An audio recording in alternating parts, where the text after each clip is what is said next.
Hi and welcome to Behind the Boots, where we're going to be lifting the lid on the good, the bad and the ugly of women's football. Make sure you subscribe. Thanks.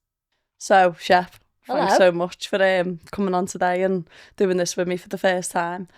I didn't want to obviously do this on my own and be having a panic attack, stressing out, stress rushing everywhere. So I'm so happy that you've come on and done this with me today. So I really appreciate it. It's okay. Thanks for inviting me. I'm excited to be here. I'm looking forward to our chat today. Yeah. And the first of many. Hopefully people want to come back to it. So what have we got lined up for today? It's so hot today, by the way. It's very hot. You've got us in the studio on the hottest day of the year, girl. I'm very hot. Well, you know what we say, hot girls, so hot weather. Let's go. What's in your mug today? A cup of tea. What's in yours? Defo not a cup of tea, man. Defo not. Okay, a bit of Dutch courage. You tell me what's in yours. Just a bit of Dutch courage, yeah. Okay. Do you want to say what it is or not? Just a little fruity cider. It's fruity cider weather, innit? Is that all you've had? Maybe. Maybe. Okay, I'm not going to lie, I've had 2 wines because, you know how I get. I blush really easily. So if all of you see me, going different colours and stuff, just roll with it. Yeah. You read already. Yeah, I know, I feel it. Not going to lie. Yeah. But you like the little cards? I like it, yeah. I like it. I'll be looking professional. Mugs. I think we're doing well. Mugs. I'm not going to lean too far forward. Cheers, me. No, you can move it. Go on then, let's move it. Let's have a cheers. So, cheers to many, girl. All the best. All the best to you. Neck it. No. See it off. It's a change from a protein shake though, isn't it? It is. Got lippy all over there. Are we getting into it then? Right, come on. What's happening? Not a lot, just come back from Greece and loving life, yeah? Greece was nice. Your 50th? Not 50th, 40th. Oh yeah, 40th, yeah. Yeah, thanks for outing me, but Did you love it? I did, it was nice, it was good. Obviously, nice break. All my best friends, chilled, but then, not chilled at the same time, but it was good. Who was the best at water polo? Me and AJ. Yous come bottom. No, pensioners first, the younger ones. Yeah, but listen, right, I'll tell you the truth. That's because you kept putting us in the deep end, and I am 5'3". If you lose on rock, paper, scissors, that's how it was going. And I had Saffron who was having to be on the edge. Do you know what I mean? Yeah, she is small, to be fair. Yeah. I was about to say I'm tall. I am smaller than her, but no, she's smaller than me. But come off with a W off the back of that. Yes. So I was really happy. But obviously this is how we can get into speaking about how we met, which was also on a holiday. Yes. Random. Like, very. Obviously I knew Dan Hill and Faye, because I used to play with them. And when I seen Danielle, I loved her at Everton. But then when I played against her, I was playing for Mossleal at the time. And she was with Liverpool Feds. And she was, I remember it was me and her coming out on a one-on-one. And she absolutely nailed my shin. Yeah. I've got no feeling still in this shin. And she just went to me, get up, like that. So I wasn't happy about that. So when I seen yous, I was just like, ugh, can't be bothered with them. When Dan's on the opposite team, she's an absolute nightmare. Yeah. But when she's on your team, you love it. Like, yeah. It's all right when you're winning. Yeah, exactly. If you're losing, you're fuming. But when I ended up seeing yous and stuff, I was really a bit like, oh, can't be yous and whatever. And then next minute, didn't even know me though. No, I didn't know you, but you was affiliated with Dan, so I was just like, obviously you're going to be the same as her. And then next minute, first day, end up on carrot oil, burnt myself to a crisp. Yeah. In getting under the umbrella. Then I seen you there, and then obviously you had your scouting hat on at the time. So. I know. Well, I was rough that day, to be fair, so that's why I was under the umbrella. And then I was like, who is this? Random scouser, not even random red scouser, because you was very red. And then we just got chatting, didn't we? Yeah, but I find it weird that I go red because, my nan's Filipino, as you know. So it was weird for me that I was so red, but obviously I was, 21, didn't really know. Naive, just whacked carrot oil on first day, blistered. But I mean, off the back of that, obviously that's where our friendship come from, yeah. Yeah, here we are. Yeah. How many years on's that? 9, 10? Yeah. Here we are. Yeah. Remember when I used to rip you when you was about, 28 and I was a baby? Old. Yeah. And then I'd be like, ugh, with a pensioner, and now I'm 31 and you're 40. You are a pensioner. Yeah, we're going to bingo after this, aren't we? No, listen, that was a good holiday and I'm glad we met that way. Obviously, I had my little scouting hat on and I was like, what are you doing now? Come and play for us. Come to Blackburn. You'll fit in well. Obviously, you knew Dan and Faye already. So that was a good opportunity to get you in at the time. So yeah, and then you signed. Yeah, I signed, but it was a bit of a weird situation, wasn't it? It was a rocky start, wasn't it, for you? For me, because obviously you spoke to the manager at the time, told them that I was either a centre-half or a centre midfielder or whatever. Yeah, but then I just don't know how well that landed, but you'll probably go into that. Well, obviously it didn't land because next minute I'm coming on left winger, and I thought nothing of it. I just thought, right, I'm filling a gap. Like, I'm not coming in taking any other centre-half's position or whatever. I'm just making up the numbers. So next minute, going up, down, up, down, up, down, and I'm blowing. Jill, no, we're in the third minute. You weren't going up, down, up, down. Yeah. No. You was going up. Well, it felt like that. Back. It felt like that for slowly me. Back. But yeah, got into the third minute, absolutely blowing. And then obviously I had a conversation at the end of the game. And she just said to me, look, you know, I think you're good, but you know, you're not going to be a first team player. Yeah. And you know, we would like to sign you as a development player. And my face just dropped, and I was like, well, first of all, I'm not a left winger. I was like, she was like, so what position do you play? You took it well. Well, no, I was fuming. I was fuming. But I was like, well, I'm not a left winger. I'm a centre-half or a centre-mid. Yeah. So I don't know, like, why you've put me in that position. And then she was just a bit like, oh, right, okay. Like, she was just as shocked as I was. Yeah, and I think, obviously, me and Dan had a chat as well with her and was like, Kaylee's like a centre-mid or a centre-back. Like, that's it. You need to see you in those positions. Because when I got told you was, you know, when she said you'd be in development, I was like, oh no, this is going completely No, I remember wrong. coming back out and I was like, we was training, and AJ was the coach at the time, and I was like, right, I'm going to show her then. So the ball was getting bounced to me and I was trying to score worldies, and then I remember scoring one and I was like, do you see that? Yeah, it's what I can pull off. Was she watching? I don't think she was now. But I mean, off the back of it, ended up going to play. Who was we playing? Like Chorley or someone when like that. When you first played centre-half, yeah. And I remember having a worldie of a game, to be fair. And then in the end, like, she pulled me after the game and was like, listen, you know, I think you're a diamond in the rough and all that. And I was like, yeah, don't be sleeping on me. Like, I knew what I had to offer. You knew you was good. We all knew you was good technically. You probably just needed a bit of guidance, didn't you? And, you know, you'd come up from them lower levels, Mossley Hill, and where everyone could see technically you were very, very good. But you just needed a bit of guidance in regards to, like, your position, your shape, structure, and and obviously you got into our team of people who many coaches Elites. on the pitch. But you struggled with that at first, didn't you? Yeah, I couldn't bear you. So I remember, I think it wasn't long before I just lost my nan. Yeah, and then ended up, I think we played Newcastle. Was it 100% yeah, away? Yeah, it still lives rent free in my head. Yeah, so yeah, we played Newcastle, and I just remember I was like, before the ball's even coming to me, like, Kayla, get hold of the ball, like that. So then I was just like, afterwards the manager rang me, and I was like, who's she talking to? I was like, if she talks to me like that again, I'm gonna go mad. See, I wasn't shouting on then some lounges in Gran Canaria. No, different person. Yeah, like day and night. Yeah, 100%. But I think obviously there was many leaders within that team, me, Dan, Faye, you know, Saffron, but Saf was still quite relatively young at the time. 21 we was. Yeah, and that was just naturally how we were, like, very vocal people. If you did something bad, we were quite vocal about it. If you did something good, we were vocal about it. No one was your level. No. Like, and listen, I know some people see it as negative, and did even when I played against them. Honestly, when it first started, I was just like, no, I'm not gonna have it. Like, that was me ego sort of thing. Yeah. But obviously I'd played for Everton, but only up until I was like 16, 17.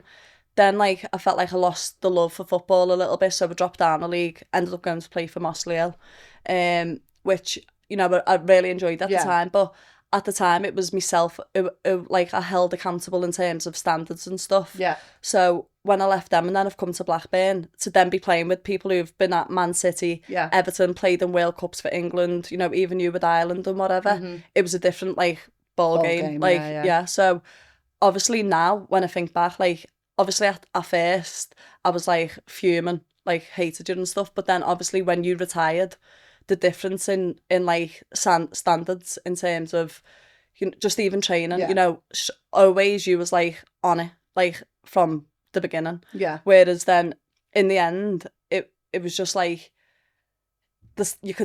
tell the difference, you know what I mean? Yeah. And Saffron was a leader, but how she leads went in a about different it way, is different to how she you leads was, you know by what I mean? example, whereas I lead vocally and you know, I am very vocal around.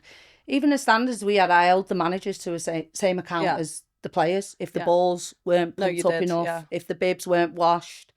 Because I used to think, what's the point in coming to training? Like, bear in mind, we all had jobs. Yeah. So use up, go and work, then driving over to Blackburn. Most of us travelled minimum an hour. And then if it's like, if you got there and it was waste, what was the point in being there? So that's why I was just the way it was. But obviously when I come into Blackburn as well, prior to that, I'd been at, you know, City, Liverpool, been with Northern Ireland. So we was like bottom ends, wasn't we? I've been from Mossley Hill, you've been the top. We had to meet in the middle, didn't we? Yeah. No, but it was good. It was very good. Listen, I loved my time there, and I know when we were all together, that I think that was the best time of my life. Like, it's so weird because for me, I'm like, the start of it for the first few years, best experience of my life, and really my best mates now are girls from Blackburn. Obviously, we've known each other now for 10 years. Dan, Sophie, Saffron, we've just been on holiday together. Do you know what I mean? But... So it was for me at that time. Obviously, we was winning. There was good players there. The standards were very good, but it was also like a little family as well. Do you know what I mean? It was good. We was all very close, and we all just dragged each other through it, I think. Even like the likes of, obviously, you had little Kelsey Pearson. Kelsey Tooney was with us, Dan with Emma Rankin. Like, we had some good players that, you know, come and went throughout. Obviously, that second spell of us, well, my second spell, but obviously we was all together for about 5-6 years.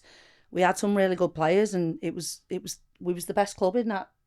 We were unbeaten 2 years. Even like Jess Holbrook though, and Tash Flint, like. Jess Holbrook's one of the best tens I've ever played with. No, I love Jess. When you think of it, the likes of Tash Flint, Jess Holbrook, then there's all us, obviously Saffron, bagging for fun. Yeah. Like, I think we really would have held ourselves with all them players in the past who we won the National League with and stuff.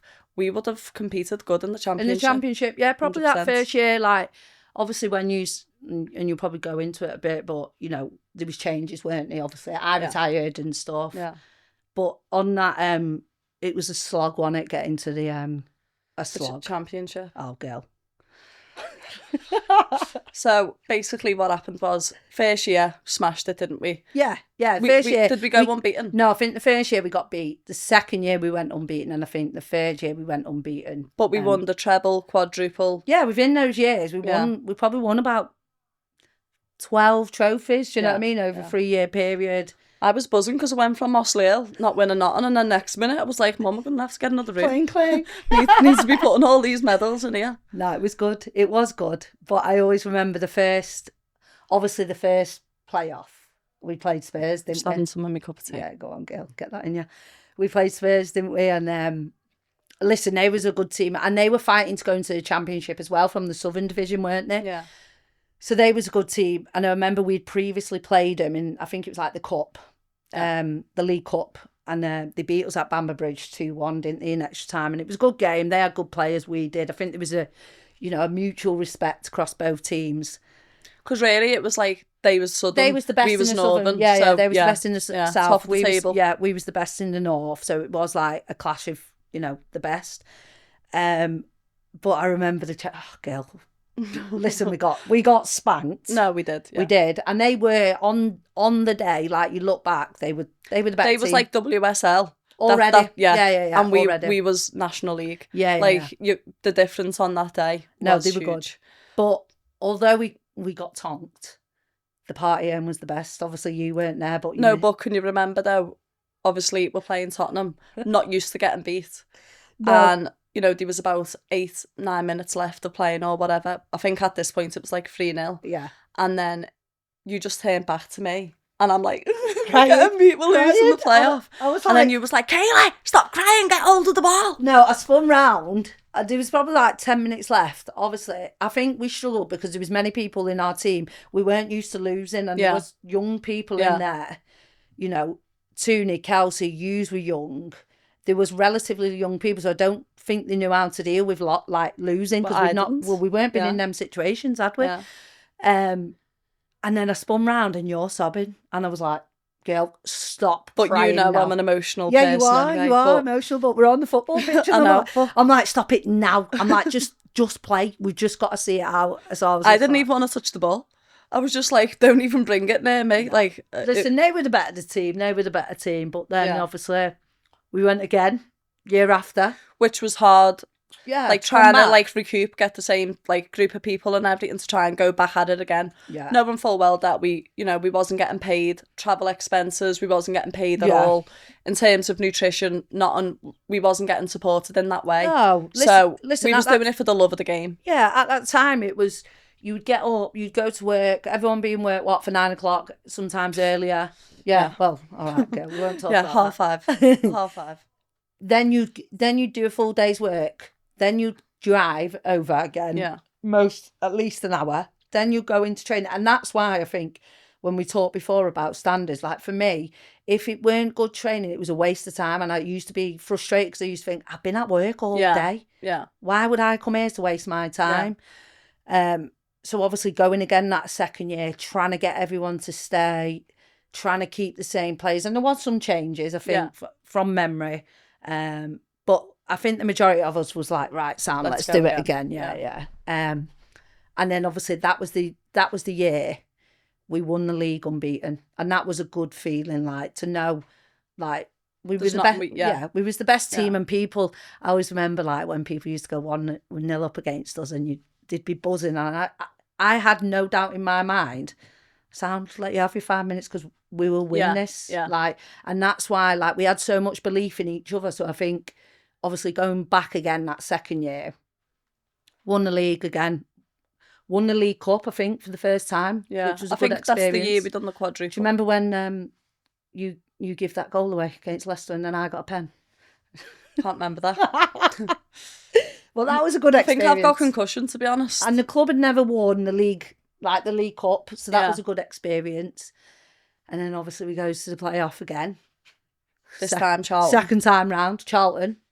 Mutual ground in Charlton. That was a joke. Didn't they have like 3,000 fans? Yeah. And we had two. Well, we had maybe your mum. No, I don't think my mum, a few mums. Yeah. But then we got beat again. So that was... It was hard for the third time though, to like, second time. Just be like, oh my God, are we really going to do this again? I know. And then to go again, a third time again, keeping everyone on the same team. And I think that year, we did get beat a few times that year, but obviously we got to the playoff again. I think we won the League Cup again for a second time, got to the playoff again.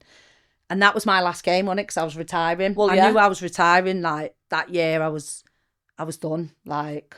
Yeah. You was touching 37 then. Yeah. No way, girl. I retired quite early. I think it was like 32, to be fair. 32 going on 33, possibly like just going into 33, which really is quite young. You look at players are still going out 35. I know, well, people are telling me, make that comeback, and like Barcelona is after me at the minute. But like, I just have to see when once my rehab coach signs me off, then we'll have a little chat. After this, I think this will be your calling. Is this the new career path? This will be your calling. But, so obviously we go to Coventry. We're playing them in the final for the playoff or whatever. Yeah. But you decide to do a speech before the game. Yes, because I was retiring and everybody knew I was retiring. And, every year I'd thought about it and I had thought about retiring. And every year I was like, oh, sod it, I'll just do another year. But I knew I was going this year, like my body was done. So I did a speech for the game and it's still on my phone now. Yeah, like some of us was crying before like a big game again. Yeah. Some of us was crying. No, most people was crying, to be fair. I was sobbing, I think.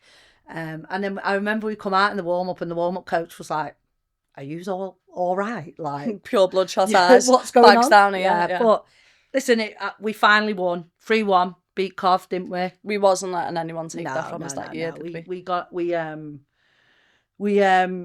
We got it that time. Yeah. It was good, and it was a nice way for me to just finish because I knew my whole thing was I just wanted to leave. To get us there, I wanted to leave the club in a better position because I've been there over 11 years, over 2 spells, and my plan was just leave it in a better position, get these girls who deserve it and who are capable to get to that championship, and when I knew it was done, I was like, yeah, that's I was still me trying to twist your arm for You another was, year. yeah, so many people. And that's why, like... He was like, Kayla, it's my knees. No, it's my knees, my Achilles. Like, and I said, listen, like, yous aren't me on a Monday morning when I have to try and walk down the stairs. And I was... What really we should have done there is probably got you one of them chairs. Whiz me down. The little stairs yeah, thing. Yeah. And then probably you might have. No, girl. I was done. Done. And my life was changing as well, like work-wise and stuff. So it was just time for me to go. But I think it was the right time, and it was a good time. Like, I look back at some of the memories, like what it was like for us then. Yeah. Like, we was doing full days work, going to training, like having a cheeky little Mackies after football.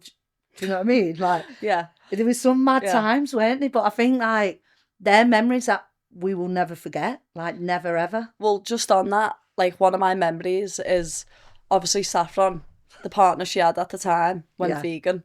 So Saffron didn't want to, like... She also said that she gave up meat. Yeah, I'm sure she did. I always remember seeing your car in the car park and then just going up and sneaking up to her. And then when I look, she's munching on a chicken burger. And I just thought, yeah, let's not get this back to anyone else. But again, though, that comes down to... So, like, when we used to go to football and stuff, you know, you're leaving straight from work. Like, what time did you start? 9 o'clock? Yeah, no... I think do you remember, because I just started my new job, Anna, so I think I was even doing like 9 till 6, like at work, and then I had to... Straight away. Yeah, straight away. I had to have my stuff in the car, whiz across, but like all kinds of weathers, like snow, rain, shine. Well, you nearly died once, didn't you? Yeah, so me and Saffron was, obviously our way to football, you came over the tops, like from Manchester to Blackburn, you can come over the top, so we came over the tops, and at the time, like, I had a bit of an old car, like, and it started to snow, and we was like, we can't not go. Like, we'll get in trouble. So anyway, we goes off on our journey. And then obviously, you've got to come down the tops. So we're coming down... The country lanes. Yeah, like, coming over the A roads. So we comes down. Obviously, the snow has got worse. So we come down, start skidding, girl. So... rips up my no, I'm not lying. Rips up my handbrake, and I was like, "Oh my god!" And as we start skidding, the car starts turning. But I'm like, "Saff," and mid panic, I've just gone beep and put on the hazards. just to let any cows or whatever know that, like, you might be running them over. No, but then at the bottom, there was like a bus who was waiting for traffic to come down. Yeah. So anyway, we've like spun around. Luckily, not hit anything. Gets to the bottom of the hill.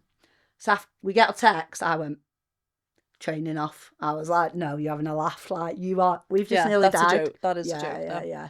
Like, we should never really have to train in those sort of conditions. No. Like, you know, I do understand that the men probably have, like, underfloor heating, like, in, like places where they're going to be training and stuff, but we're outside on a normal 3G. Girl, we was at school.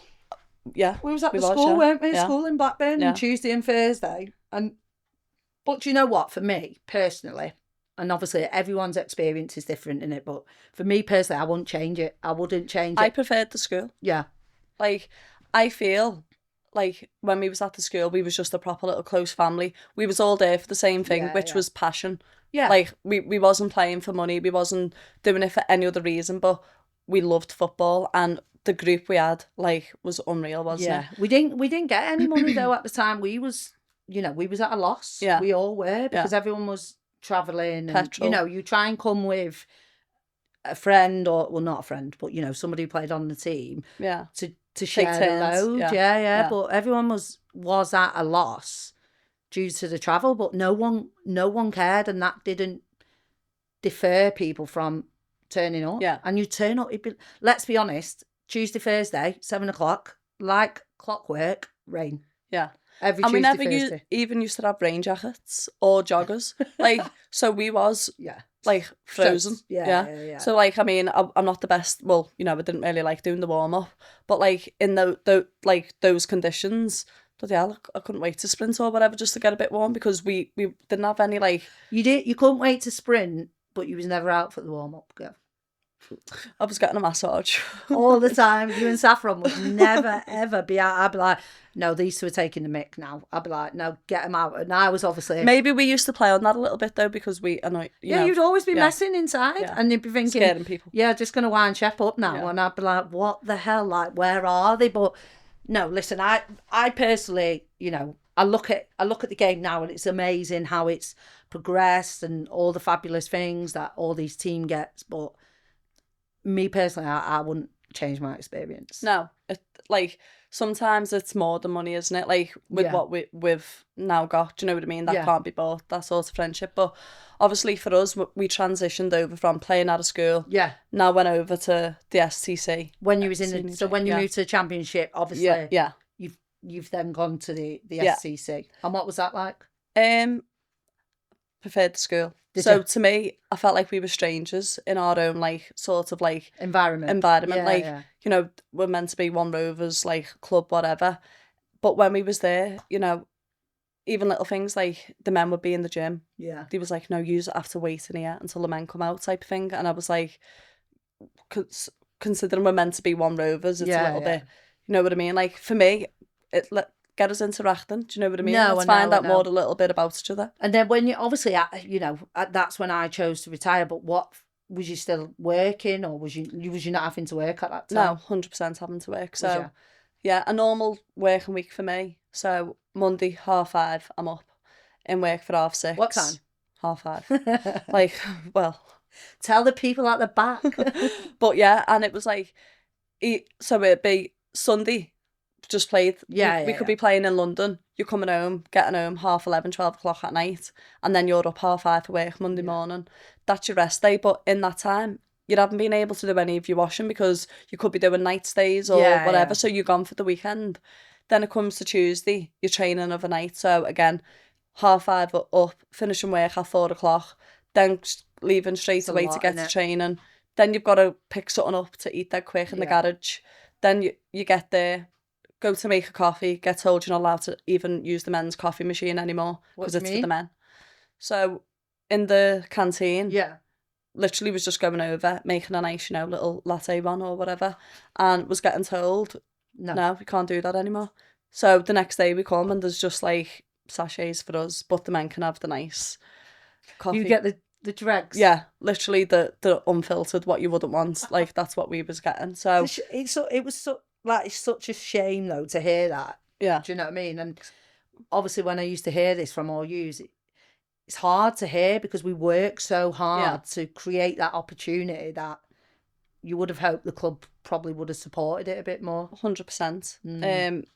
But it was also little things like, you know, we're training and we're sharing a toilet with, you know, the academy lads who are ranging from 6 to 12 or whatever. Yeah. And there was no sanitary bins. We're all grown women at this point, you know, like that. From 23, whatever. Yeah. Like most of us, well, probably I'd be a bit worried if 23-year-olds, we're not on our period yet, but like we're all on our periods, different times. But obviously we're spending that much time together. We all end up syncing up. So, you know, we're sharing a toilet with kids and, you know, with kids being kids, half of them wasn't flushing the toilets and stuff. And then us as women are going in, having to see stuff you really don't want to see in a toilet. Yeah. And then no sanitary bins or whatever. So that led to some of, you know, our players going to speak to the CEO, telling them basically, you know, and even half of them was like, well, why do you need them? And I was just a bit like, it was puzzling. It's bare minimum though, isn't it? Do you know what I mean? Like they're the expectations, and everyone's got the right to ask for that kind of stuff. But the sad thing is you shouldn't even have to ask for it. You shouldn't. Like, if you're going to adopt the team as part of your football club, you know, as a successful women's team, do whatever it takes to make that team successful. Provide you guys with all the tools you need to then go and perform on a Sunday. Even if, like, financially, they, you know, wasn't going to put any more money in. Yeah. But in terms of, you know, minimum standards. Yeah, the basics. Exactly. Yeah. Like, they could have, you know, looked after us that way, which also leads on to the fact that, you know, as I said, we're going to the garage, picking butties up. Yeah. You know, afterwards we're getting Mackies because that's the only place what's open. Yeah. As a semi-professional footballer, you know, that's not the sort of nutrition you need to be having. So... But then it... all that kind of stuff, Kay, is going to lead into like poor performance on a Well, on a 100%, Sunday, yeah. and then people wonder why you was maybe Lagging. getting beat, Yeah. not being able to get to those balls Yeah. and stuff like that. So But it's a shame. even just on that though, you know, us going in and asking the club to, you know, can you start sorting meals for us before we come? It was a big hoo-ah. Do you know what I mean? And I'm like, come on, it's like, what, £2 for a pot of pasta and a tin of tuna? Yeah. And obviously you were part of the team that had worked so hard to get there. Well, yeah, you're seeing it from, do you know what I mean? You've The gone lowest. through the transition, Yeah. aren't you, with it? So how did that make, like, I suppose the people, Saf, Tash Flint was still there, I think. Well, no, How I did think has she Tash gone? left to go to Leicester then. But how did that make you feel personally? Well, fuming, because I'm like, we're absolutely slogging ourselves, like, week in, week out, trying to give our best performance and stuff on a Sunday.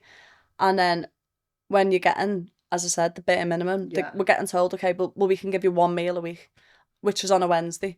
It's like, come on, surely there's a bit of scrap. Like, I know that's bad, but like, do you know what I mean? We sound like dogs. Like, just put a bit of that lasagna, what they've all left over there, and put it on our plate. Do you know what I mean? But so that takes me into the next bit, which I'm laughing my head off because these are meant to be like this, but my writing's like this. So it's a bit of a blonde moment. Fine. I got my writing the right way around. You're clever though. So you've if had it's a upside down, just forgive me. Upside down, inside out.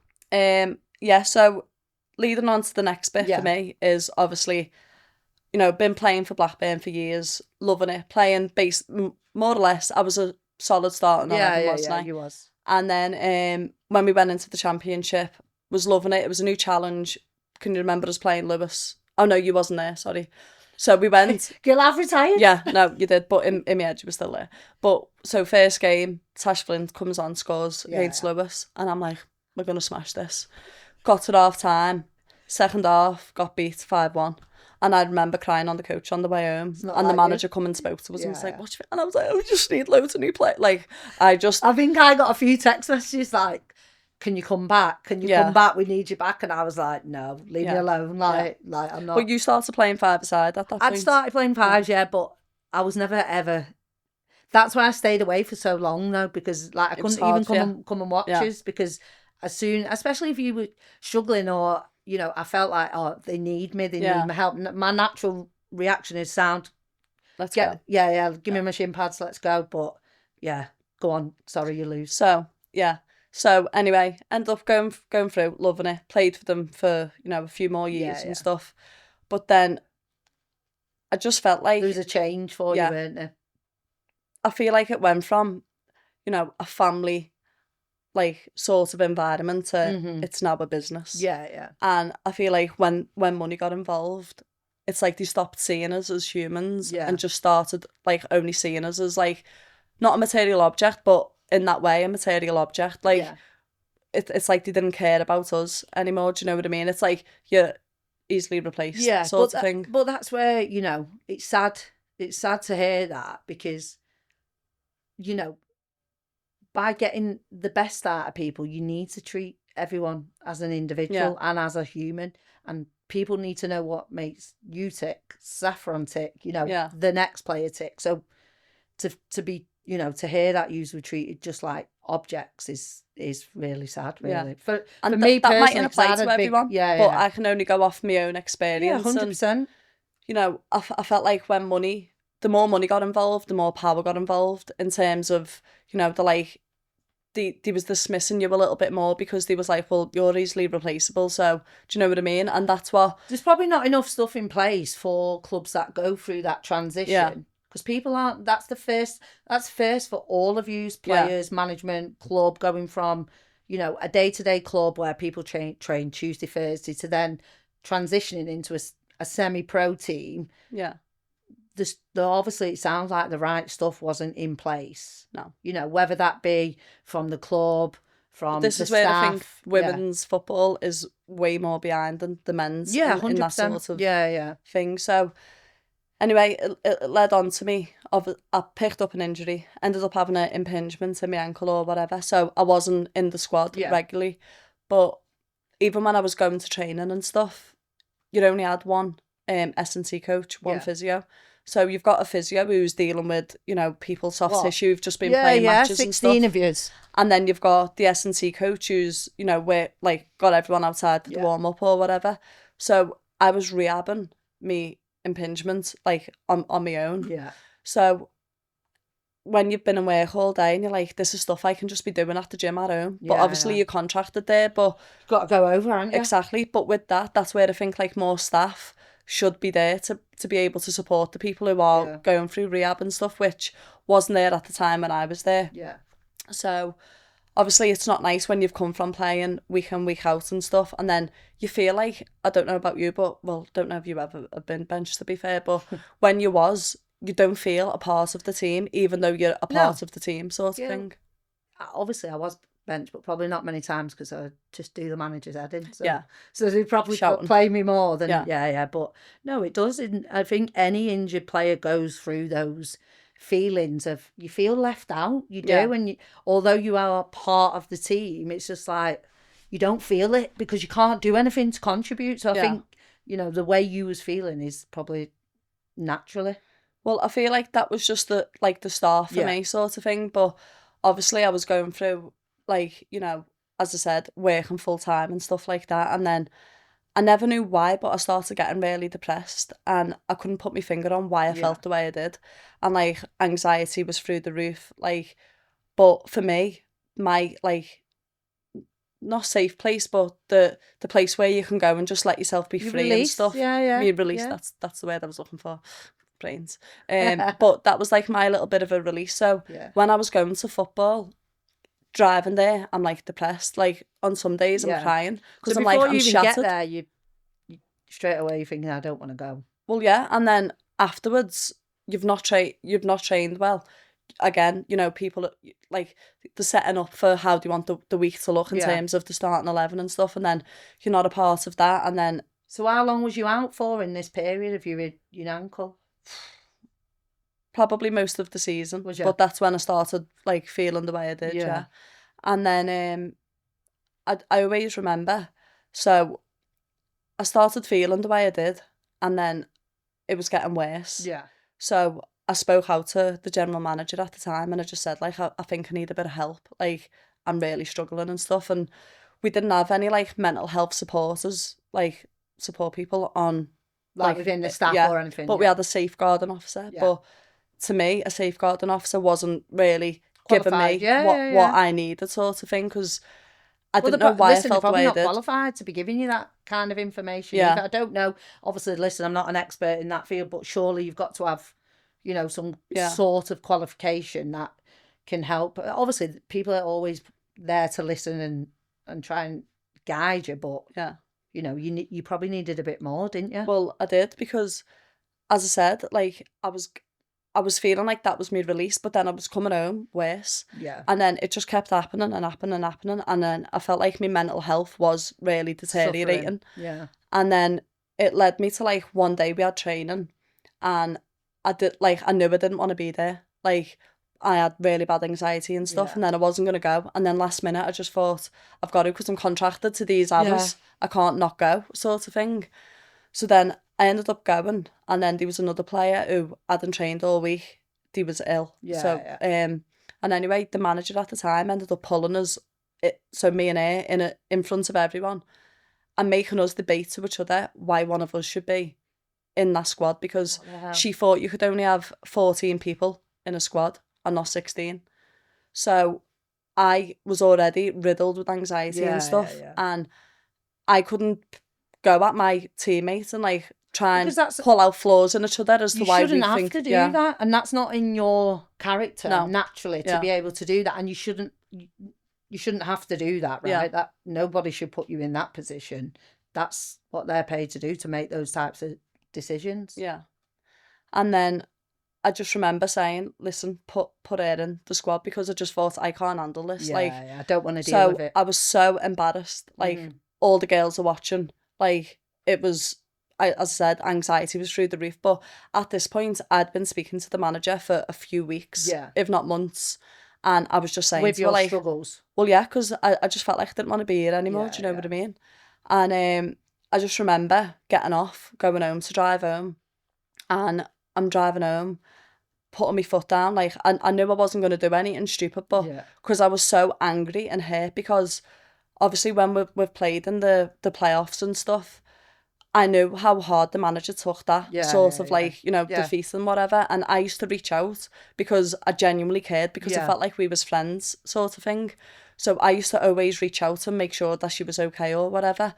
And then obviously when it's like come back to me and I'm the one who's... You felt like you've not had the same support. Yeah, because you know what I'm like, I'm really loyal with things like that. Yeah, you are, 100%. So it was like... Loyal to the soil, aren't you? Yeah. But it was like really like hard for me to digest, because as I said, I did think like, you know, she was a friend away from football. Yeah. But yeah, so I just remember driving home, hating life or whatever, and then I get home and then I get a message, Kaylee Mac ... like that, and I was like, no, I'm not even dealing with that, because as I said, I was just... You'd had enough. So like at that point I just thought I can't take anymore.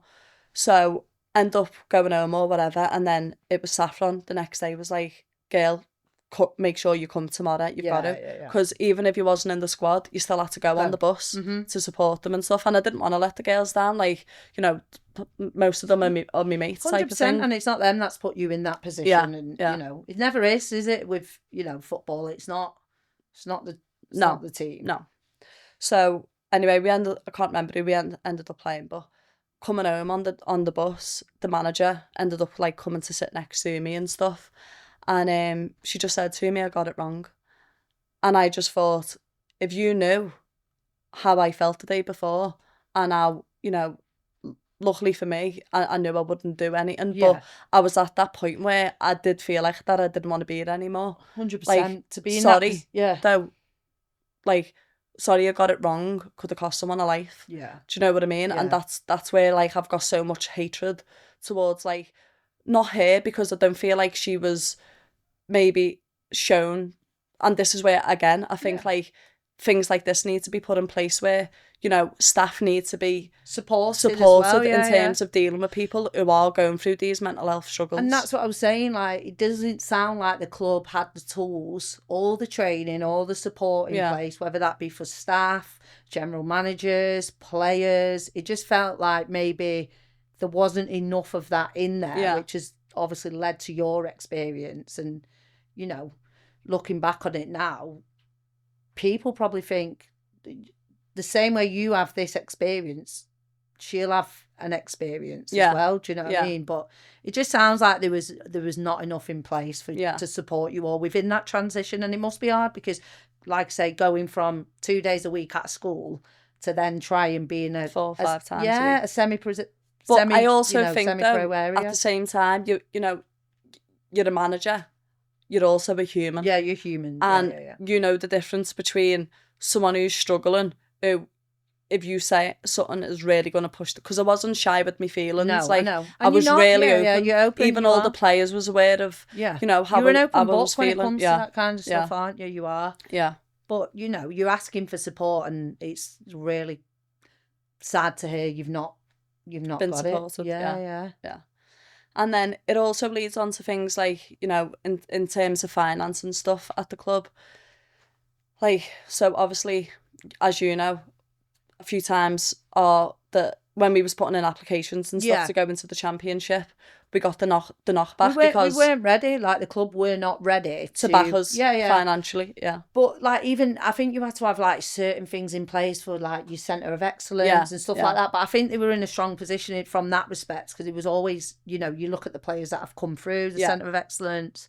Who do always name drop. Tooney, Kira Walsh, George Stanley. All the time. But, you know, it just, they were strong in that area, but there was other stuff. And obviously the majority of it is probably finances, because any business, you're a business at the end of the day, you're putting money out. If you're not getting anything in, it doesn't make logical sense to continue to do so. But obviously there was no money involved when I was there, but when you went into the championship, obviously money got bought into it, didn't it? I mean, not that I've seen much of it. Yeah. But like, so how it worked out is obviously we had a really small budget. Yeah. So we did get told that we was all going to be getting a similar wage sort of thing, which, you know, I know if you're at a high-end club like your Man Cities, your Arsenals, I know you as a captain, centre midfielder who's playing 90 minutes week in, and week out, yeah. You're going to be on more money than me. Yeah. Do you know what I mean? If I'm not a starting 11 player. Yeah, and listen, it's experience, international, you know, are you an international, yes or no, which helps that kind of stuff.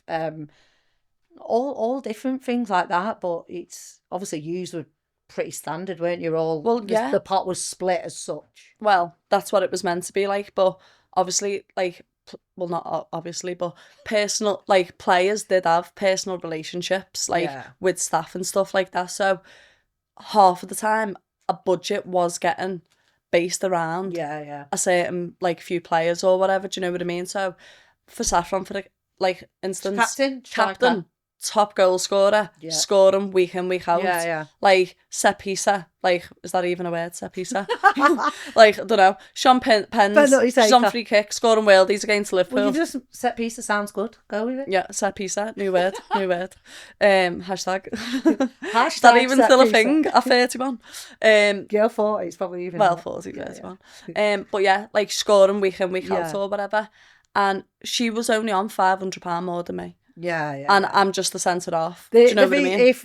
If I was captain, I'd be demanding a lot more. So just got that. No, even that though. Yeah. Like, I was saying to my agents at the time, I know there's more money in the club because even Saffron ended up ringing me. Now I know you're not meant to, but obviously when you're on less than minimum wage, Saffron's ringing me saying you need to ask for more money because they've offered me an extra £500 sort of thing. Like helping you. But then we're finding out that players at that club are getting treble our wage, being able to go part-time in work. Yeah. When there's us slogging it 40 hours a week, getting up 5:30, going to bed at, 12 o'clock. I know, because by the time you get home from and training then when it comes to a Friday, you're finishing work, napping all night, so you've got no social life. Yeah. Even if you've, relationships or whatever, Suffered, friends, whatever, you can't do any of it because you're shattered, and then straight away Saturday you've got to be up to going all the way back to Blackburn, set pieces. I think that's the thing in it with that the middle ground,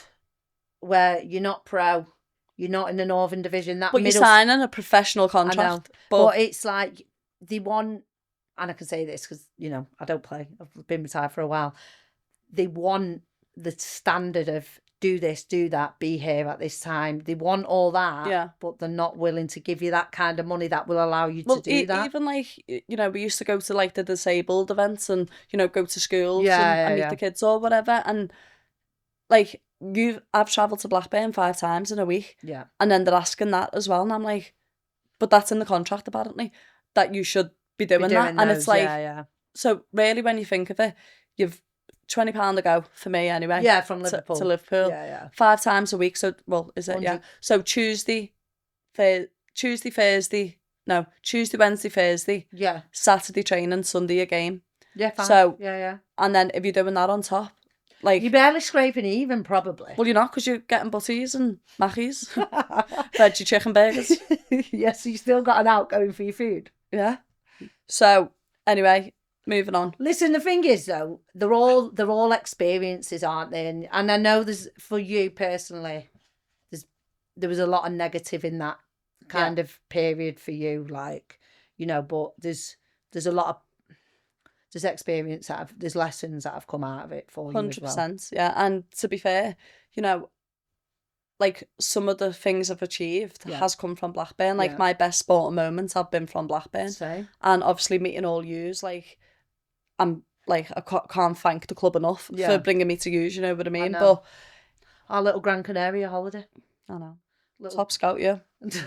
I'm surprised, Serena. No, I was like that over in the shade thinking, I just want to go sleep. And then I've got this, all right, girl. And I'm like, How do you think your life would be without a gorgeous looking scouser like that? Quiet.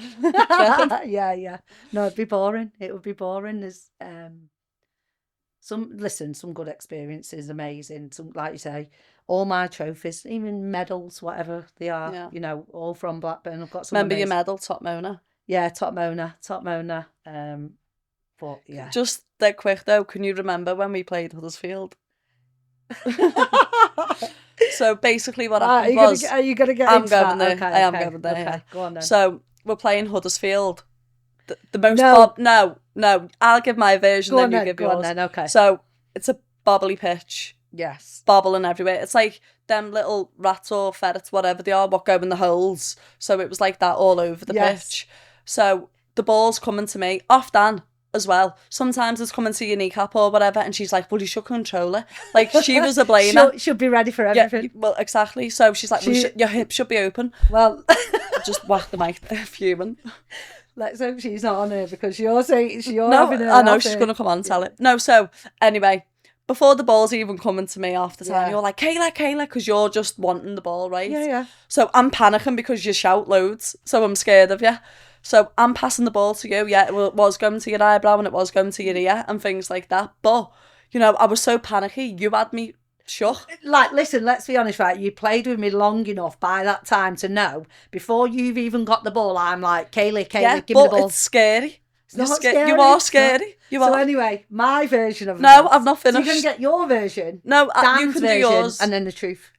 No. That's what we're going to get. No. Yes. I'm always honest. So anyway, obviously having a stinker of a game, didn't even speak to you. Stinker's nice. Okay. So you've got a partner, I've got a partner at the time, both on the sideline, standing together. We're screaming. Feeling really awkward. We're going at it. And I always remember playing a good pass to you and you miscontrolled. And I was like, see, it's not easy, is it? Like that. And then obviously after the game, we was all sound. But who got man of the match? Wait, no, you got who got lady of the match? Player of the match. And I was like, who the hell was that? I said, did a blind person vote for Kayla? I said, because there's not a chance on hell on earth that she's... sympathy. Yeah, exactly. Yeah. That's what we'll put it down to. That's what. But anyway, is your story different? Listen, you was having a shocker. To be fair, I was playing all right, but Huddersfield away is always, it's not a nice pitch. It's very open. Good comeback. Yeah. It was very bobbly for us all. Just some of us dealt with it better than others, and we'll leave it at that. Well, I'm just going to say, you know, I played at Anfield when I was younger and that, and scored in the Cop End and whatever. Did you miscontrol so it? It was just smooth. Just a smooth pitch. So that's what I've been used to. So well, listen, you've got to deal with what's in front of you. What is it? A bad workman blames his tools. Never blames his tools. Yeah, never. Yeah. Okay. And then you went to Stoke after Rovers, didn't you? Yeah. So talk me through that. How was that? So basically what happened, I still had me impingement in my ankle. Still? At this point, yeah. 5 years later. I'm messing. No, so basically I had a few cortisone injections. Yeah. So the club doctor at the time said that it'd be best for me to get this, you know, looked at basically when the season had finished and whatever.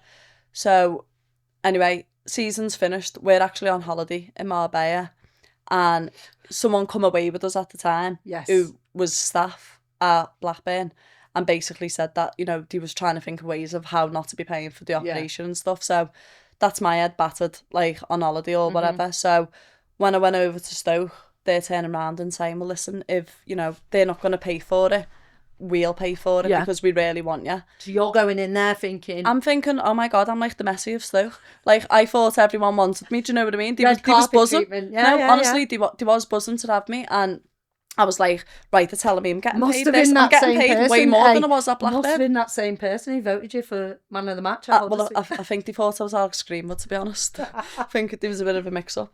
But anyway, so yeah, I'm thinking I'm going to be getting, like, don't know, like 10 grand a week or whatever. Yeah. £100 a week.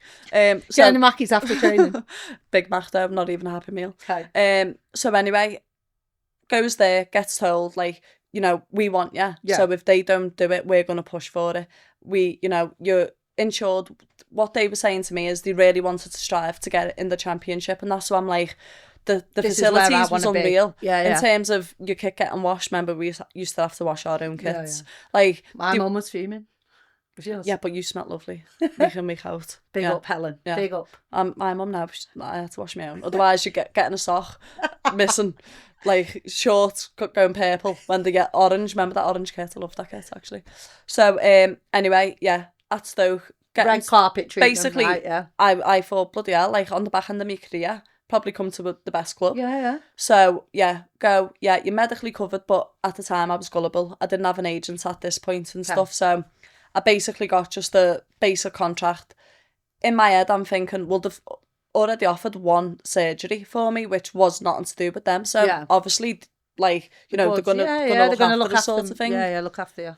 So, anyway, Blackburn ended up paying for it.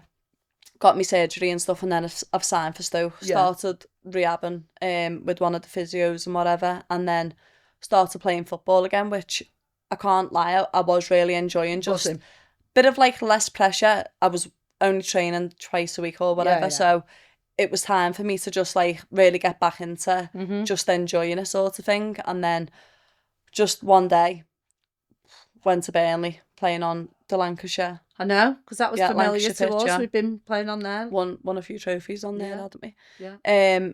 So yeah, goes there, and I didn't realise at the time, but I was on my period. And I know there's a big debate on that at the minute. Yeah, around ACLs and stuff. Yeah. So we're playing, and to be fair, it was like a good because good game. Obviously they put a bit of money in, haven't they, Burnley, so they got some good players. Yeah. But I think it was like either 0-0. Yeah, it was 0-0 up till half time. Yeah. So anyway, the balls come over the top, so I'm running with the striker, and I'm literally sprinting. Then as I went to like plant my leg like that, and to start slowing down, someone's like shoulder barged me, and as she's done it, my legs just went like backing out. Do you know what I mean? So straight away I thought, I've snapped my knee. I didn't think it was ACL. I thought I've snapped my knee fully. So I'm screaming on the pitch, and to be fair, I did not know I had a scream like this in me, by the way. No, it was like next level, like it was. No, it was, and I'm like, Saffron, like Saffron. Oh my God, the blood, what left her face, like. When she's seen it. Yeah. So anyway, another thing which, you know, I'm really angry about as well is the manager of Burnley at the time is like, why is she screaming like that? When I'm literally in agony. Like it still like plays in the back of my mind now because I'm just like, even if someone goes in for a 50-50 and has went down, but then 2 minutes later they're all right, like as a manager you should not be speaking about players like that. Unprofessional. It is really unprofessional. And I know you say things in a heat of moment, but when you're in that managerial position, you've got a duty of respect. But what I will say is that scream I done, if that was an act, I'm not messing. Yeah, I could get a BAFTA. But you know, like everyone knows when someone's playing on it, or when someone is sick. You know the difference of those screams. Yeah. It's a bit weird that, isn't it? But you do know the difference. No, you don't. But I'm not messing. I screamed the stadium down. Like, even when it's like played back, you know, when it would be recorded, I was like, oh, was that me? Like, I was shocked. So anyway, I'm like, Saffron. She's probably like, I don't know why everyone was probably thinking why she's pure screaming for Saffron, but like, she's my best mate. I knew I'd done something, so I just needed her there. You needed her, yeah. So she comes over, and I'm just like sobbing.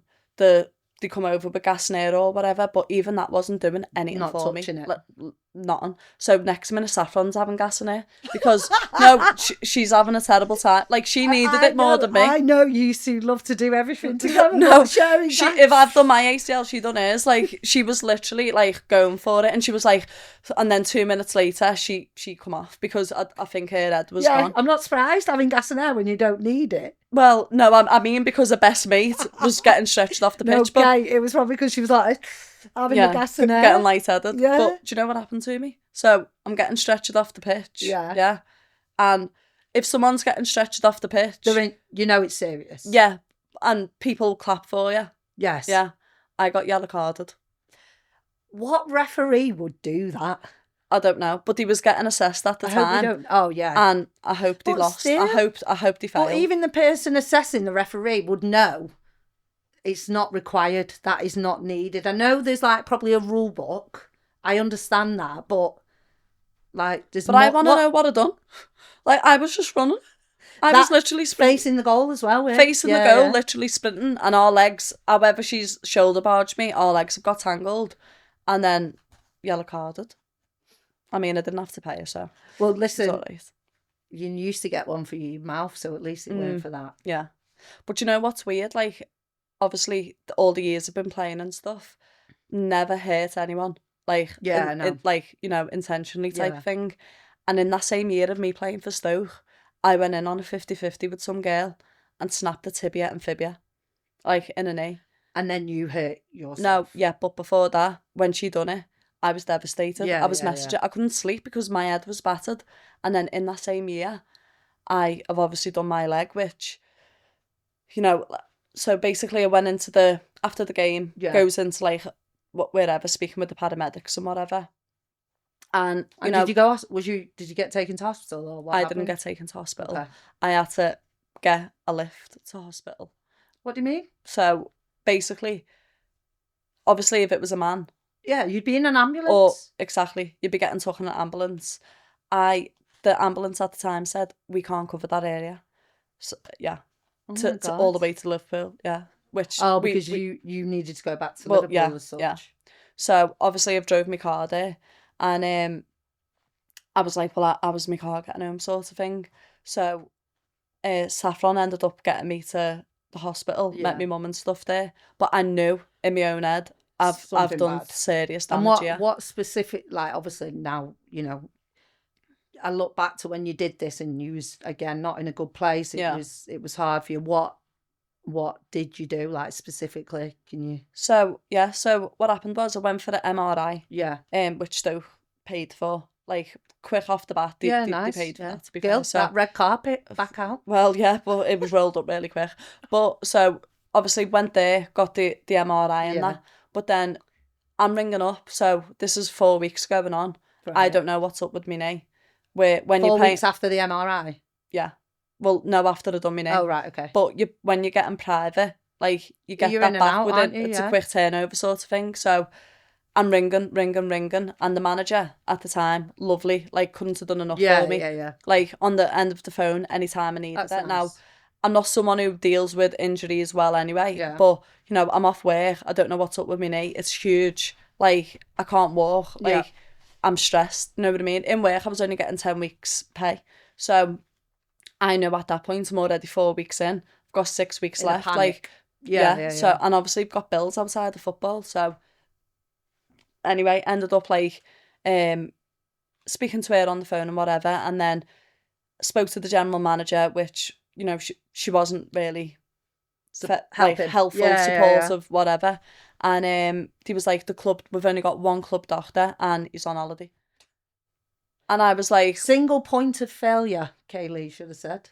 yeah. Basically, where's your second? Where's your what? So if a man had got injured within that time of him being on holiday, Would have been on the phone straight away.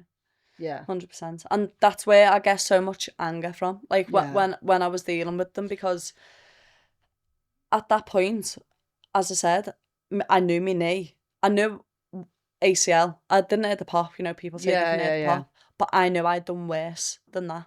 So anyway, when I went to Western Hospital, when I first done it, they done a few tests, fractured my knee.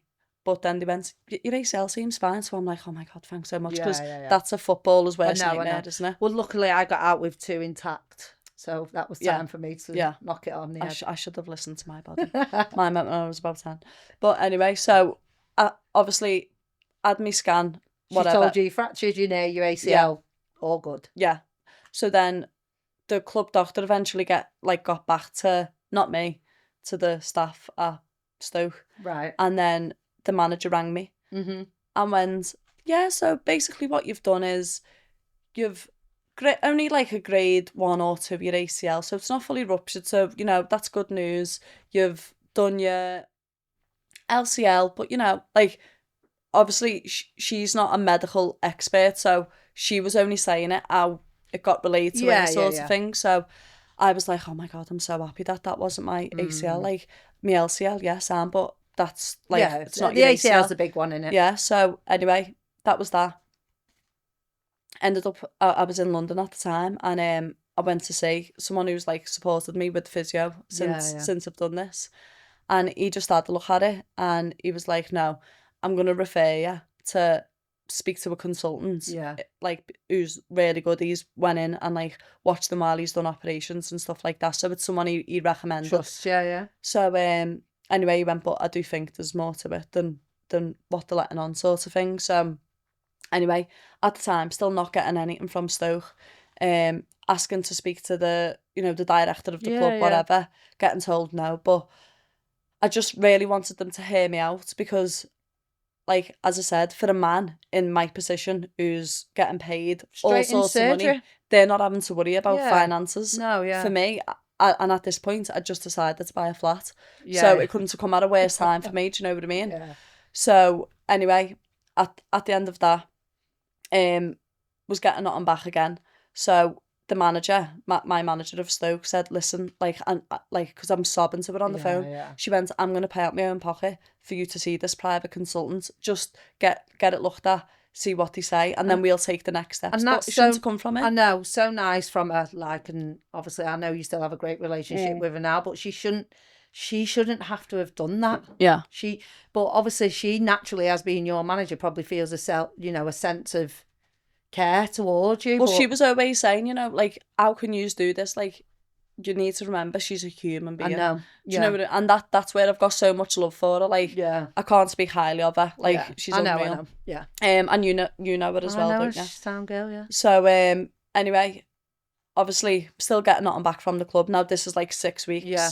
So now I'm panicking. I've got 4 weeks left of pay. So have you had another MRI scan, which the manager? No, not had that. No. Okay. So at this point, I was like, right, to see a consultant was £250. Yeah. Now in my head, I'm thinking, I've got all bills coming out. Like, it shouldn't be me who's paying for it. You just bought your flat, hadn't you? Do you know what I mean? You had solicitors to pay, all that kind of stuff. And then again, I didn't know how long I was going to be off work. Whatever. So anyway, ended up thinking, well, I've got no other choice, but I need help because I knew I couldn't walk on my knee or whatever, so I knew it was going to be like something I needed.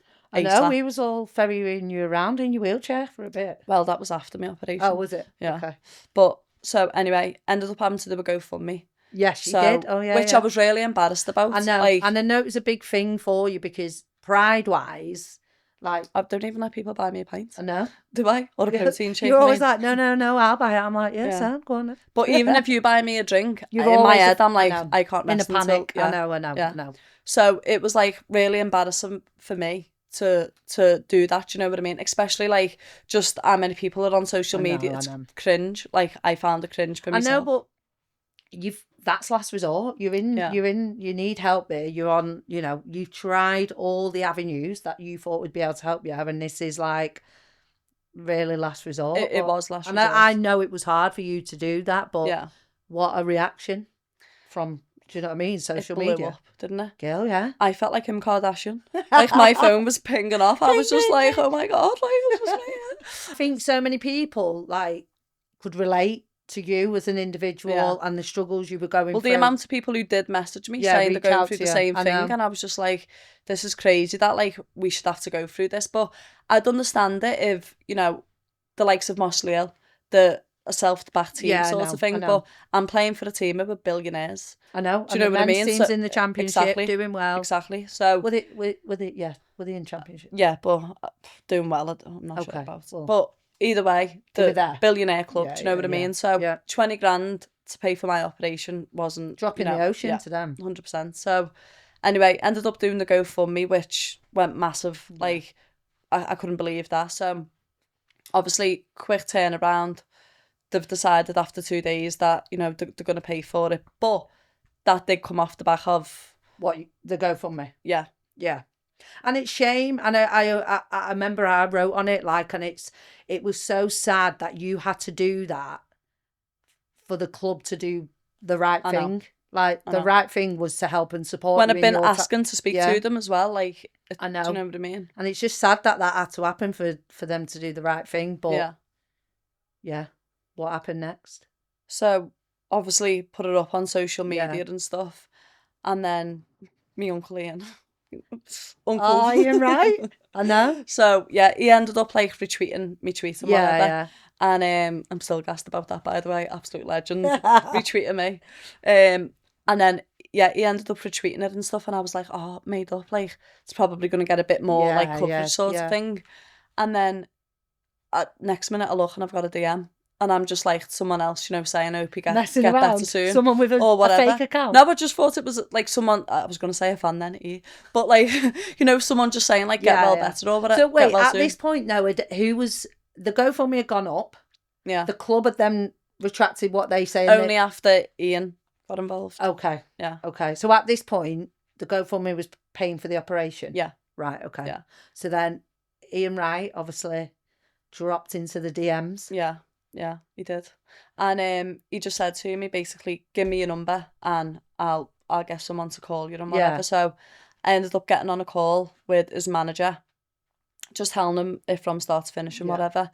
And then he said, well, listen, we're going to get someone involved who's a sporting lawyer. Yeah. Absolute legend, by the way, Daniel Gay. Sick. And yeah, he ended up like coming on speaking with me on a like call with Stoke.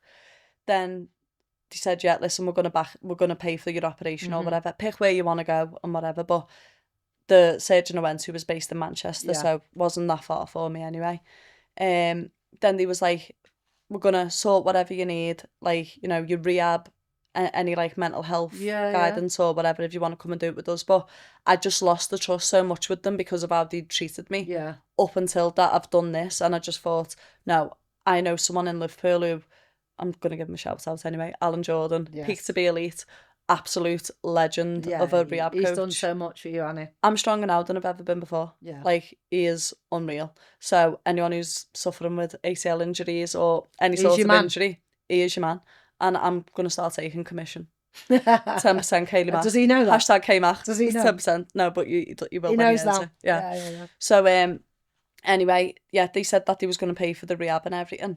And then 6 months down the line, I go in to do like an IKD test, but at the Stoke. Yeah.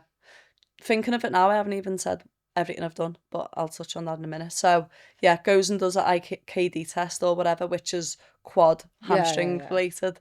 And I was nervous, you know what I mean? Like, how grueling is it? Even for someone with a normal... 100%. It's a real test on your knee, and even my knees aren't probably in 100%, but anyone who hasn't done an injury like you and had trauma, because yours weren't just your ACL, was it? Yours was like... So I'll drop it in now then. So basically, I ended up doing me ACL, LCL. Yeah. The IT band fully snapped, fractured my knee. And then there's something called your posterior corner, which is like attached to your knee where all your ligaments are attached to it. Mine ripped off the bone. So it wasn't just like, you know, for someone who does an ACL, they either get a hamstring graft, hamstring graft or an ACL graft. Mine was that bad. I had both. Right, okay. So obviously I had my operation at this point, and I remember waking up in the worst pain of my life. Yeah. And I was in that much pain to give me ketamine. And I was in a terrible way for about 2 weeks. Like, well, if not more. I mean, one of my cousins, well, my favourite cousin, like, I will say, because she's here in the room. But basically, you know, she looked after me. Yeah. She was me nurse, and I feel like I'm getting emotional now because I'm looking at her. But she was the one who, like, you know, really looked after me and stuff, and cleaned my wees and my number twos and everything else. So, like, I'm very grateful for her as well. Don't look at me, Tony. Right, so back to you was doing IKD test. Yeah. Right, back to that. Yeah. Sorry, this is ADHD. I know. Yeah. Right, back on track. Yeah. So done my IKD test, and then they basically said to me, "You're behind.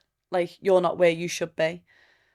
And I was so shocked by that, because bloody hell, I think I used to only do like 25k RDL. Yeah. I'm doing 110k, no problem. Lifting it up like it's a bag from the shop. Like, honestly, ripped hamstrings now.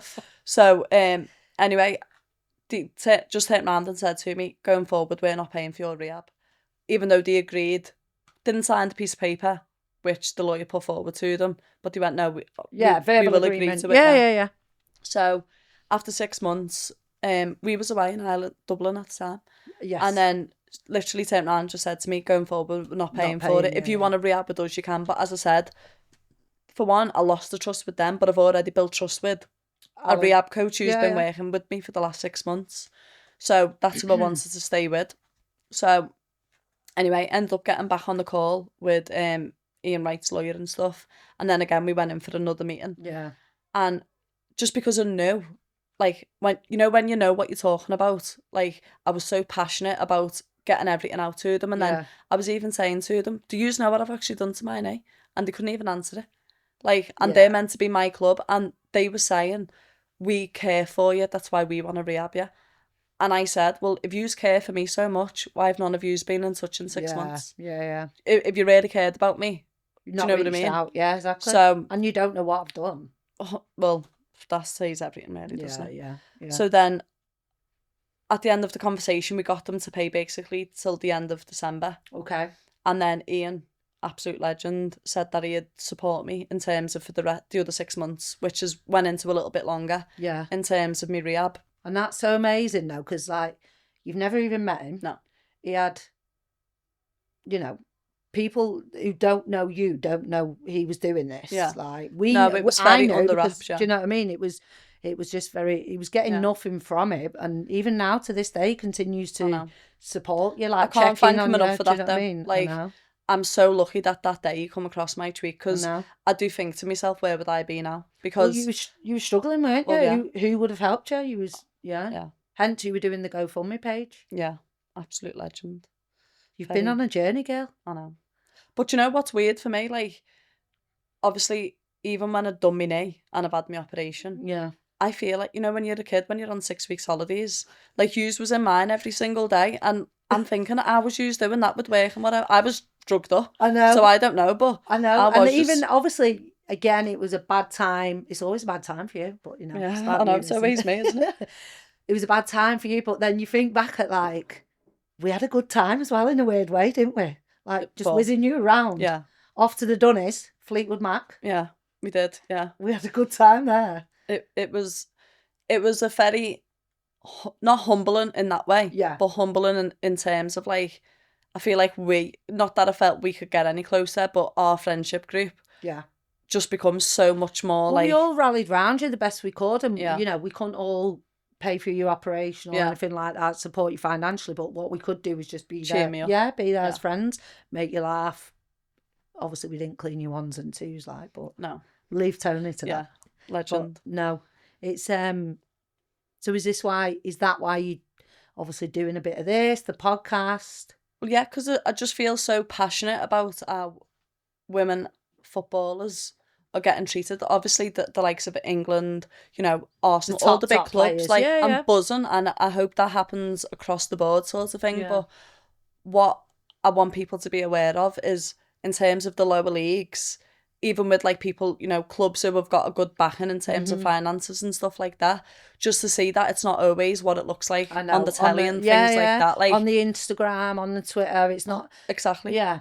And especially for, like, working class, so to speak, people who are, holding down jobs, their own personal lives and other things, what's going on. Like, what I don't want to happen is, even playing in the National League, like, the last year, there's so much talent in that league. And I think if enough clubs and managers really got behind in terms of finances and stuff of some players who were playing in them leagues, we would be getting Alex Greenwood's, Toonies, like George Stanway's, we would be getting all them coming through them clubs. But because, like, in terms of me, like, I didn't come from a family who had a lot of money. Yeah. So I had to go out and work. Do you know what I mean? That was my priority. Get a job, 100%. Like, but there's 90% of people are in the same boat with that, Kate. Do you know what I mean? There's a lot of people that you have to go... Paying your bills as your first priority in football is always nice to have. And I think you all dream of it, I had that same dream, do you know what I mean? But sometimes it's just your story there, everything you've touched on today, there's many people, many clubs, many, everybody you've touched on. You've got to look at, people can do better all the time, and hopefully listen to clubs, the people involved in your stories, look or hear this today and go, actually, I probably could have done a bit better there. Well, I feel like a bit of change was done, because obviously, so ended up, whatever with Stoke. Yeah. But then off the back of it, because of what happened to me, and me speaking out, which is something I want to touch on as well, because I remember I went up to London and I was speaking on a panel in front of like 400-500 people or whatever, and a fella come over to me and said, are you worried that this might potentially stop you from getting signed to another club or whatever when you're back? And I'm like, well, for one, I'm a nan now, I'm 31, probably not gonna like, you know, continue playing football and stuff, but through me speaking out, it shouldn't, like, you shouldn't have to worry. I shouldn't have to worry that I might not get signed to a club or whatever, because I don't do it from a place where I'm trying to out people, and that's what I don't want this podcast to be about. Yeah. I'm not here to criticise people or, you know, make people feel a certain way or make people like look at a club a certain way. I'm here giving my experience, and if clubs or people, you know, can come away from this and think, right, going forward, we can do this, do this better or whatever. Like, I want people on, like, coming on, speaking about, you know, amazing memories, the highs, but I'm also here for the lows, you know what I mean? Yeah, the truth. And I think, you know, it's fantastic the exposure the women's football get, and I see all the podcasts and, you know, all the way like Alex, Scott, Farah have all gone on to be great presenters, and, you know, there's a lot of podcasts knocking around, but I don't see the raw, the truth sometimes. I think sometimes that's glossed over a bit. So yeah, and it's not about digging anyone out. It's about moving forward. What can people do better? Like, you know what I mean? Reflecting on things and be like, I could have done better there. I think we can all do things, but I look back at my football career. God, at the end of this, I'd be like, oh my God, I should have said that. I should have said this. What could we have done better? So, you know, I think, you know, the direction that you're going in with this, it'd be good. I think people will enjoy your journey, and the, you know, the people that you're going to have on here, you'll probably touch on a bit of that. It will be a good variety, right? Well, yeah, because I don't just want players on. Yeah. I want people from all across the board, like, coming on. So, you know, I've got people coming on who want to speak about ACLs, which is big in women's sports 100%. At the minute. I've got some people coming on who have took a different path, so they've quit football to, you know, go on and create big businesses for themselves, and, you know, some of them become millionaires off it, like, which is amazing. Do you know what I mean? Like, to take that, you know, sort of, what's the word called, what I'm looking for, take that leap of faith and it work out in their in their favour. Definitely.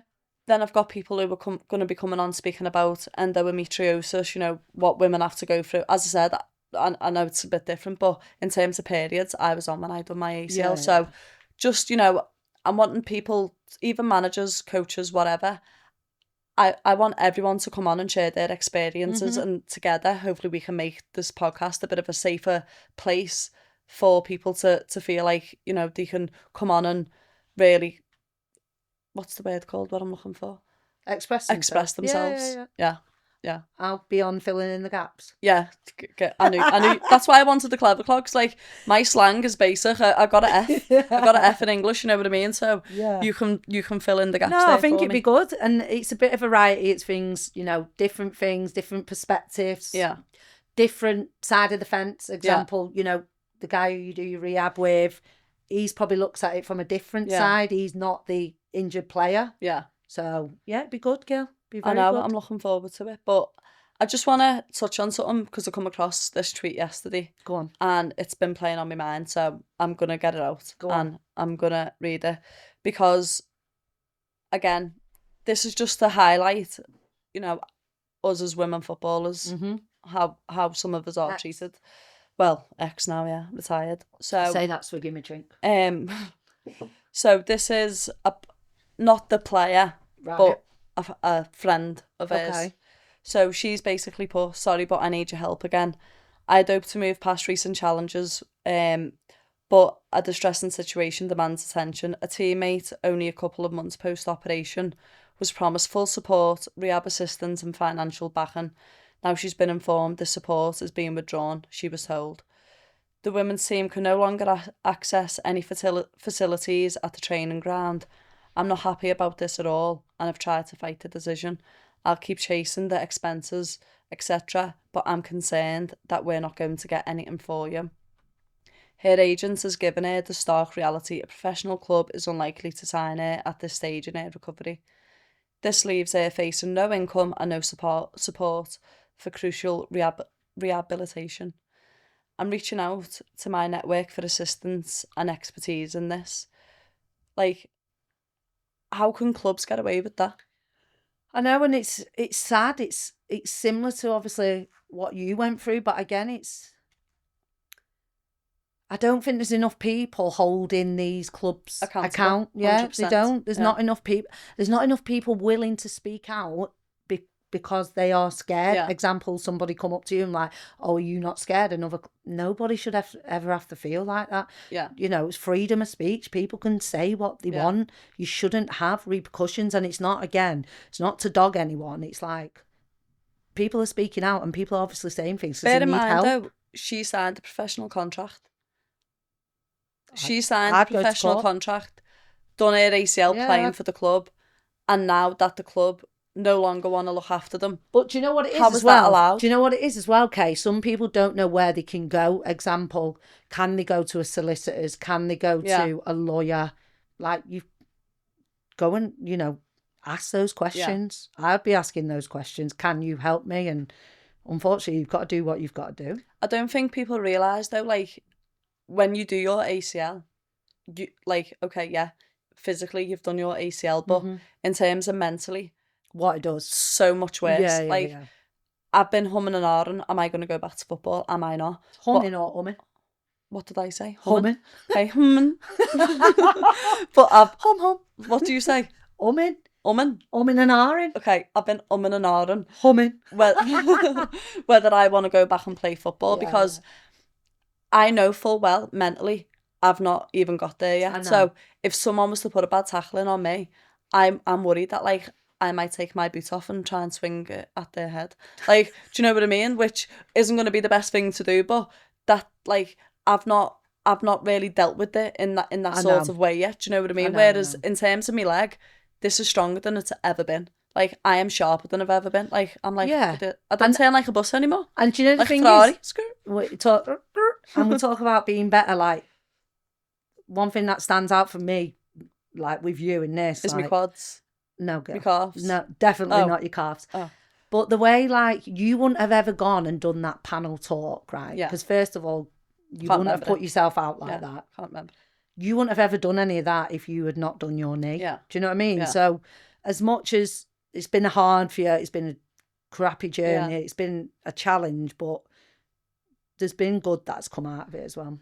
Well, yeah, like, I think I'm stronger as a person, not only, like, you know, in terms of football. Like, I feel like I've changed so much over the past year for the better. Like, no more I didn't think I could get any better, but like somehow there's still been an improvement, you know what I mean? So it has been like tough, and I would like to just throw it out there as well, just so we don't forget, that if anyone is struggling with like mental health or whatever, whether that's through injuries, personal stuff going on at home, what I didn't know at the time, playing in the championship, you can get help. Yeah. So there's a few links which I'm going to drop in the comments. So if anyone does want to have a little look at it, then, you know, make sure that and it's amazing you're trying to help people from your own experience. So again, some good's coming out of that. Yeah. Well, I just want to say then, thank you so much for coming on today. You've been amazing. Like, as a co-host. Yeah, like, it's been good. We stressed so much, didn't we? We did. Like, today. And we chilled. It's just like having a chat on the couch. I didn't think I was going to be this flowy, to be honest. Don't know whether that's the wine or the Copperberg, what we've just sneaked in that drink, but yeah. Oh yeah, one last thing. I want to give a little shout out to Brooke Thompson. Okay. Basically, it's this girl who's, you know, a football fan. Yeah. And she's recently just done a English exam based on, it was an English speaking exam, but it was based on my injury. So, I mean, she sent me it over, and I was shocked at some of the points, you know. I was like, oh, where did I?